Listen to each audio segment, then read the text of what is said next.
Assalamualaikum warahmatullahi wabarakatuh. Perkenalkan, nama saya Andriani Putri Andini dari tingkat 1A dengan NIM P173242190005. Di sini saya akan menjelaskan tentang pemeriksaan diagnostik sederhana. Selamat menyaksikan. Apa itu pemeriksaan diagnostik? Pemeriksaan diagnostik adalah penilaian klinis tentang respon individu, keluarga, dan komunikan terhadap suatu masalah kesehatan dan proses kehidupan aktual maupun potensial. Lalu ada persiapan dan pengambilan spesimen. A. Prainstrumentasi, pemahaman instruksi, dan juga pengisian formulir. 2. Persiapan penderita, puasa, obat, waktu pengambilan, dan posisi pengambilan. B. Interpretasi data. 1. Menentukan aspek klien. 2. Menentukan masalah klien. 3. Menentukan kepuasan klien. 4. Menentukan masalah yang pernah dialami klien. 5. Masalah yang akan muncul. Dan 6 adalah masalah kolaboratif. Yang C ada validasi data. 1. Aktual. 2. Risiko.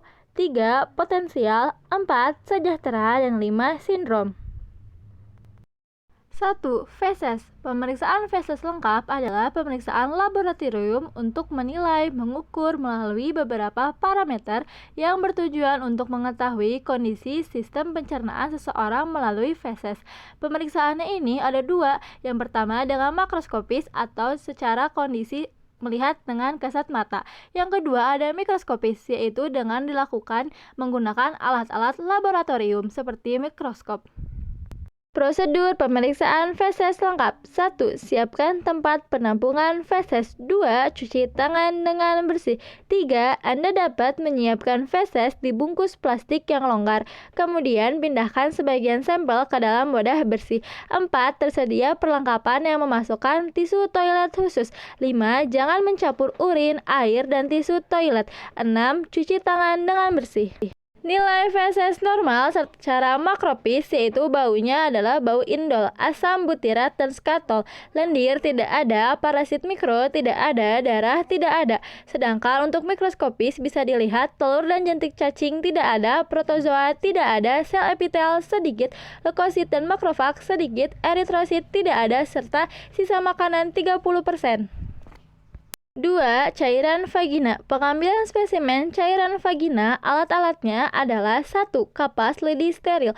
2. Objek gelas. 3. Bengkok. 4. Sarung tangan. 5. Spekulum. 6. Kain kasa dan kain sublimat. 7. Bengkok. Dan 8 adalah perlak. Selanjutnya, prosedur pengambilan cairan vagina. 1. Memberitahu dan memberi penjelasan pada klien tentang tindakan yang akan dilakukan. 2. Mendekatkan alat. 3. Memasang sampiran. 4. Membuka dan menganjurkan klien untuk menanggalkan pakaian bawah.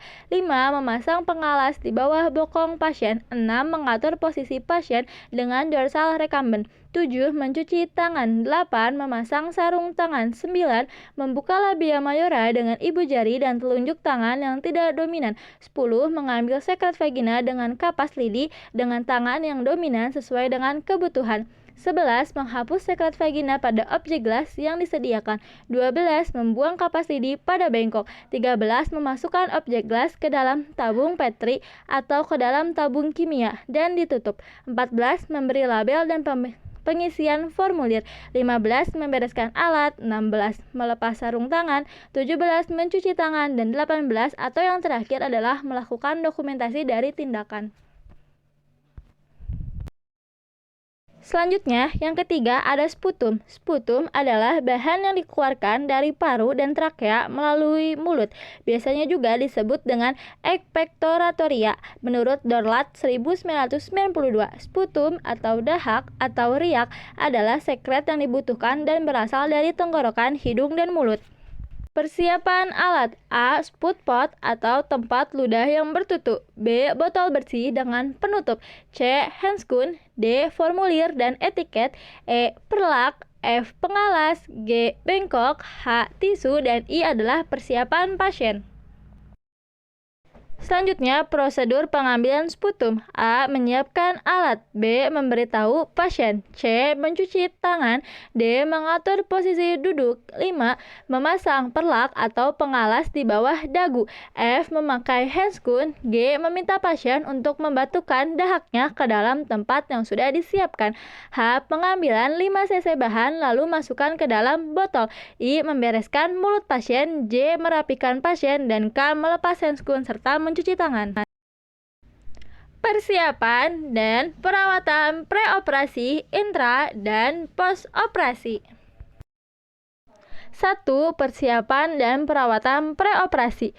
Preoperasi atau prebedah merupakan masa sebelum dilakukannya tindakan pembedahan, dimulai sejak persiapan pembedahan dan berakhir sampai pasien berada di meja bedah. Hal-hal yang perlu dikaji dalam tahap praoperasi ini adalah pengetahuan tentang persiapan pembedahan dan kesiapan psikologis dari klien. Rencana tindakan 1. Memberikan pendidikan kesehatan preoperasi, yaitu menjelaskan mengenai berbagai macam informasi dalam tindakan pembedahan. 2. Persiapan diet. Biasanya 8 jam sebelum bedah, pasien tidak diperbolehkan makan, dan cairan tidak diperbolehkan 4 jam sebelum operasi. Hal ini untuk mencegah lambung dari aspirasi. 3. Persiapan kulit dengan cara membebaskan daerah dari bedah yang akan dibedah dari mikroorganisme. 4. Latihan nafas dan latihan batuk. 5. Latihan kaki untuk mencegah dampak dari tromboflebitis. 7. Latihan mobilisasi adalah untuk mencegah dari komplikasi sirkulasi, mencegah dekubitus, dan merangsang peristaltik serta mengurangi adanya nyeri. 7. Adanya pencegahan cedera. Persiapan dan perawatan intraoperasi. Intraoperasi atau bedah merupakan masa pembedahan dimulai sejak ditransferkannya ke meja bedah dan berakhir saat pasien dibawa ke ruang pemulihan. Untuk rencana tindakannya, 1. Menggunakan baju seragam bedah. Baju ini didesain khusus dengan harapan untuk mencegah kontaminasi dari luar. 2. Mengirim dan pengaturan posisi ke kamar bedah. 3. Posisi yang dianjurkan pada umumnya adalah telentang, tengkurap, Trendelenburg lithotomy lateral atau disesuaikan dengan jenis operasi yang dilakukan. 4. Pembersihan dan persiapan luka. 5. Penutupan daerah steril. 6. Melaksanakan anestesi dan 7 adalah melaksanakan pembedahan. Hal yang perlu dikaji dalam intrabedah adalah pengaturan posisi pasien. Berbagai masalah yang terjadi selama pembedahan mencakup aspek pemantauan fisiologis, perubahan tanda-tanda vital, sistem kardiovaskuler, keseimbangan cairan, dan pernafasan. Selain itu, dilakukannya pengkajian terhadap tim dan instrumen pembedahan serta anestesi yang diberikan. Persiapan dan perencanaan postoperasi merupakan masa setelah dilakukannya pembedahan yang dimulai sejak pasien memasuki ruang pemulihan dan berakhir sampai evaluasi selanjutnya. Beberapa hal yang perlu dikaji di antara lain adalah status kesadaran, kualitas jalan nafas, sirkulasi dan perubahan TTV, keseimbangan elektrolit kardiovaskuler, lokasi daerah pembedahan, serta alat-alat yang digunakan. Asuhan yang diarahkan adalah menstabilkan kondisi pasien dalam keadaan equilibrium fisiologis pasien, menghilangkan nyeri dan juga pencegahan dari komplikasi yang dialami.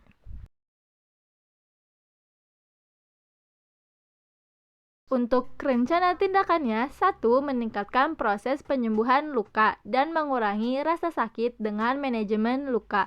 2. Mempertahankan respirasi yang sempurna dan latihan nafas. 3. Mempertahankan sirkulasi. 4. Mempertahankan keseimbangan dan cairan elektrolit, memberikan sesuai dengan kebutuhan pasien. 5. Mempertahankan eliminasi pasien. Yang ke-6. Melakukan mobilisasi. Yang ke-7. Mengurangi kecemasan dengan melakukan komunikasi secara terapeutik.